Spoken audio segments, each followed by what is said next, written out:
Hello everyone, welcome to my channel. और आज आपके साथ शेयर कर रही हूँ बहुत ही चटपटी मज़ेदार सी उड़द चने की दाल, जो कि मैंने ढाबा स्टाइल बनाई है। ये जितनी सिंपल है बनाने में उतनी ही टेस्टी खाने में है। एक बार अगर आप ट्राई करेंगे तो ये आपको ज़रूर पसंद आएगी। इंग्रेडिएंट्स देख लेते हैं। तो इंग्रेडिएंट्स के लिए मैंने यहाँ पर सबसे पहले 1 कप चने की दाल ली है और 1 कप छिलके वाली उड़द की दाल अच्छे से धोकर 1 घंटा भिगो दी थी। अब हमने इसमें उबालने के लिए डालना है 1 से 1.5 गिलास पानी।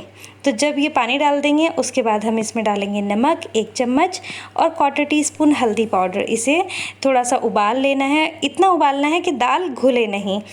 और अब हमने एक बर्तन में आधा कप लिया है ऑयल। जब गर्म हो गया है ऑयल तो उसमें डाली है एक बारीक कटी हुई प्याज और 1 चम्मच ज़ीरा, 2 इंच का टुकड़ा अदरक का जिसे कद्दूकस कर लिया था, 2 हरी मिर्चें डाली हैं और थोड़ा सा चुटकी भर डाला है नमक। नमक डालने से जो प्याज है वो हमारी तेज़ी से ब्राउन होने लगती है, लेकिन हमने प्याज को ब्राउन नहीं करना है, बस इतना पकाना है कि इसके किनारे थोड़े से सुनहरेपन पर आ जाएं। जब इतना हो जाएगा तो हमने इसमें डालना है एक बारीक बड़ा कटा हुआ टमाटर।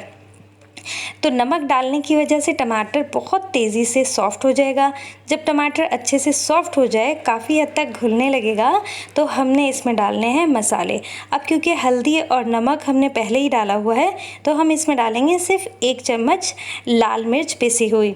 तो ये देखिए, इससे इसका कलर भी बहुत खूबसूरत आएगा और ये बहुत टेस्टी भी बनेगी। तो कुछ मिनट हमने इसको अच्छे से भून लेना है।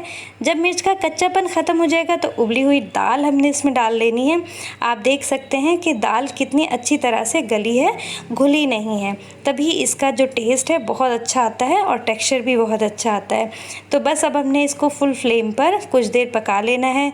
जब दाल में उबाल आने लगे तो आपने फ्लेम लो करके पकाना है 5 से 7 मिनट और हरे धनिए से गार्निश कर देना है।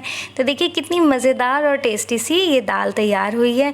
उम्मीद करती हूँ आप लोग को ज़रूर पसंद आई होगी। अगर आपको पसंद आई है तो लाइक कीजिए, शेयर और सब्सक्राइब करना मत भूलिए। मुझे दुआओं में याद रखिएगा। और अगर आपको मेरी रेसिपीज़ पसंद आती हैं तो लाइक ज़रूर कर दिया कीजिए, इससे मेरा हौसला बढ़ता है। तो मिलेंगे अगली वीडियो में। अल्लाह हाफिज़।